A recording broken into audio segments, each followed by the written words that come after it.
ঢাকার বিভিন্ন জায়গায় বিভিন্ন স্টেক হোল্ডার নেমে পড়েছে। কোনো একটি ডিপ্লোমা কোর্স করে স্টুডেন্ট তারা লাঠি নিয়ে দাঁড়িয়ে আছে। আমি আসলে এই মানুষগুলোকে সুবিধাবাজ গোষ্ঠী হিসাবে ট্যাগ দিতে চাই। সুবিধা পাওয়ার জন্য ক্ষমতাসীন স্বৈরাচার সরকারের সঙ্গ দিয়েছে। আজকে তারা আবার তাদের রূপটি গিরগিটির মতো পরিবর্তন করেছে। আমি স্টুডেন্টদেরকে প্রশ্ন করতে চাই, আসলে যোগ্যতার বিশ্বাস করে তারা এই দাবিটি করতেই পারে না। তারা অন্য আমাদেরকে যৌক্তিক কিছু অপশন দেখাতে পারে।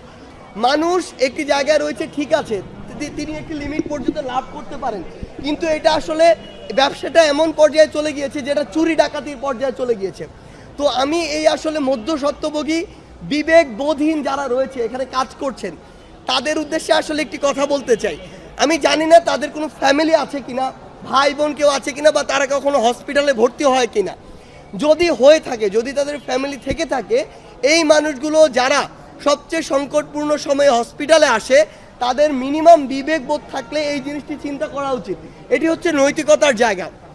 আমার মনে হয় এই যে প্রশাসনে যারা রয়েছে তাদের আসলে এখন সময় এসেছে স্ট্রিক্ট হওয়ার। দলাদলি না দেখে কেউ যদি এগুলোর সাথে জড়িত থাকে, ইভেন তারা ওষুধ বিক্রি করে, পেশেন্টকে দিয়ে বাইরে থেকে ওষুধ কিনিয়ে এনে সেগুলো নিজের কাছে রেখে দেয়, পরে বিক্রি করে। হসপিটালে ওষুধ থাকলে ওষুধ দেয় না, দিয়েছে এটা বলে তাদের কাছে রেখে দেয়, বাইরে বিক্রি করে। এই যে বিজনেসের উপরে বিজনেস, এই জায়গাগুলোতে প্রশাসন থেকে শুরু করে সকলের বিশেষভাবে এখানে তদারকির প্রয়োজন, জবাবদিহিতার প্রয়োজন, এবং কেউ যদি এগুলোর সাথে জড়িত থাকে সরাসরি তাকে বিভিন্ন মেয়াদে কিংবা পূর্ণভাবে বরখাস্ত করা প্রয়োজন। স্ট্রিক্টলি যদি এই জিনিসটি না করা হয়, না করার যে চর্চা, এটার কারণে এই ধারাটি স্ট্যাবলিশ হয়ে গিয়েছে। সো এখানে এখন সরাসরি তাদের জায়গা থেকে ইমপ্লিমেন্টেশন লাগবে এই জায়গাগুলোতে। এই লুপ হোলসগুলো আমরা দেখেছি। আজকে আমি যখন পল্টন দিয়ে যাচ্ছিলাম দেখছি যে সেখানে, আমি জানি না তারা কোনো ডিপ্লোমা কোর্স করা কিছু স্টুডেন্ট হবে, আমি শুনেছি তারা মানে কোনো একটি ডিপ্লোমা কোর্স করে স্টুডেন্ট তারা লাঠি নিয়ে দাঁড়িয়ে আছে। সামনে বিএমডিসি নাম দেওয়া কিছু একটি সংগঠন ছিল, সেখানে দাঁড়িয়ে আছে। তো তারা এখানে আসলে আন্দোলন করছে না কি করছে আমি জানি না, সেটা আলাদা বিষয়। এরকম আমি সচিবালয়ের চারপাশেও দেখলাম, মানে বিভিন্ন জায়গায়, ঢাকার বিভিন্ন জায়গায় বিভিন্ন স্টেক হোল্ডার নেমে পড়েছে। আমি আসলে এই মানুষগুলোকে সুবিধাবাজ গোষ্ঠী হিসাবে ট্যাগ দিতে চাই। কারণটি হচ্ছে এই মানুষগুলো এই বিগত 16 বছরে তাদের একটি শব্দ পাওয়া যায়নি। তারা শুধুমাত্র তেল দিয়ে তোষামত করে সুবিধা পাওয়ার জন্য ক্ষমতাসীন স্বৈরাচার সরকারের সঙ্গ দিয়েছে। আজকে তারা আবার তাদের রূপটি গিরগিটির মতো পরিবর্তন করেছে। পরিবর্তন করে যখন এত বড় একটি আন্দোলন ছাত্র জনতার নেতৃত্ব হলো, দেশে নতুন করে একটি রিফরমেশন হওয়া শুরু করলো, ওই মুহূর্তে তারা এসে সকলে রাস্তায় নামছে অনেক অন্যায় দাবি নিয়ে। আমি দেখেছি অনেকে নেমেছে অনেক অযৌক্তিক দাবি নিয়ে। আমি স্টুডেন্টদেরকে প্রশ্ন করতে চাই, আসলে আমি ধরে নিচ্ছি কোনো স্টুডেন্ট যদি আমার কাছে দাবি করতো যে ভাই বোনরা আমাদের আহত হয়েছে, তাদের পরীক্ষা বাদ দিয়ে কী ব্যবস্থা নেওয়া যায়, যৌক্তিক। আমি ধরে নিচ্ছি তাদের প্রস্তুতির বাইরে তারা অনেক দিন ছিল, মেন্টাল জায়গাটিতে ওই স্টেবিলিটি নেই।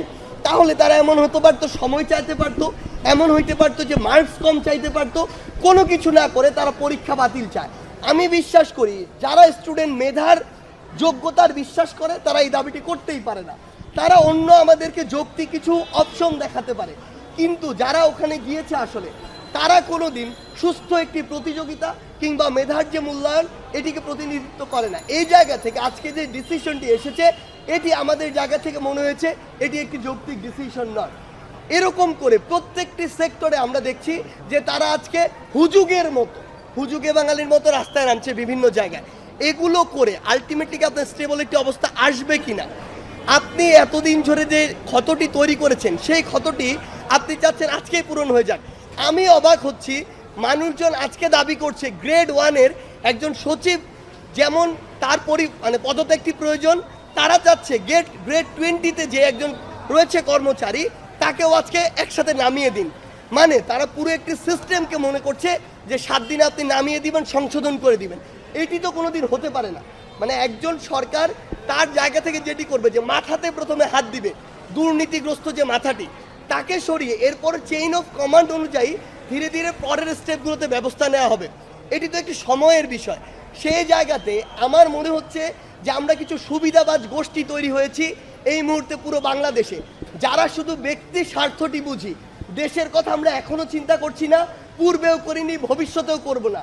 এই মানুষগুলো দেশকে সময় না দিয়ে অন্তর্বর্তীকালীন সরকার বা রাষ্ট্রকে সময় না দিয়ে তাদের ব্যক্তিগত সুবিধার জন্য রাস্তায় নেমে পড়েছে এবং এই অস্থিতিশীল পরিবেশটিকে স্থিতিশীল হতে দিচ্ছে না।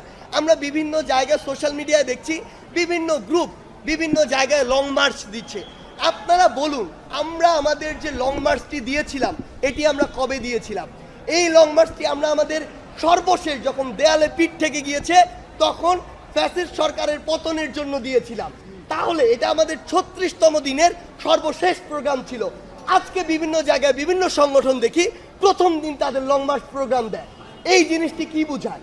এই জিনিসটি বোঝায় যে তারা আসলে সর্বশেষ সময় গিয়ে যেটি করতে চাচ্ছে এটি হচ্ছে একদম তাদের দেয়ালে পিঠ থেকে গিয়েছে। অথচ তারা আমাদের সাথে যোগাযোগ করেনি, তারা বৈষম্য বিরোধী ছাত্র আন্দোলনের কারোর সাথে যোগাযোগ করেনি, তারা অন্তর্বর্তীকালীন সরকারের কারোর সাথে যোগাযোগ করেনি।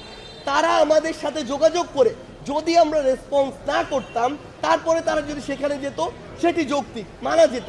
সরকার আমাদের কাছে তখন রেসপন্স করেনি বলেই আমরা ধীরে ধীরে বাংলা ব্লকের থেকে শুরু করে ওই এক দফা দাবিতে গিয়েছিলাম। কিন্তু তারা আজকে যেগুলো করছে এটি কখনোই কাম্য নয়, যৌক্তিক নয়। আমাদের জায়গা থেকে স্পষ্ট কথা, আপনি যদি আমাদের কাছে না আসেন কিংবা সরকারের কাছে না যান কিংবা লিগ্যাল অ্যাপ্রোচে না যান, আমরা ধরে নিব আপনারা রাইট ওয়েতে যাওয়ার মানসিকতা ধারণ করেন না, আপনাদের কোনো ভিন্ন উদ্দেশ্য রয়েছে। এবং আমরা এটি আপনাদের বলে দিচ্ছি, সেই উদ্দেশ্য নিয়ে আপনারা যদি প্রশ্নবিদ্ধ কোনো কর্মসূচিতে যান তাহলে পরবর্তীতে কোনো অপ্রত্যাশিত সিচুয়েশনে আপনারা আমাদের সহযোগিতা পাবেন না, এটি আমরা আমাদের জায়গা থেকে স্পষ্ট করে বলে দিচ্ছি। আর যদি আপনারা আমাদের সহযোগিতা কামনা করেন, পাশে আমাদেরকে চান, এনি টাইম এনি মোমেন্ট আপনারা আমাদের কাছে আসলে আমরা সেই বিষয়ে রেসপন্স করব। সময় লাগতে পারে কিন্তু আমরা অবশ্যই রেসপন্স করব। সেই জায়গা থেকে আমি সকলকে স্পষ্ট করে বলে দিতে চাই, যত স্টেক হোল্ডার রয়েছেন আপনারা লজিক্যাল ওয়েতে যান, সরকার থেকে শুরু করে রাষ্ট্রকে সময় দিন।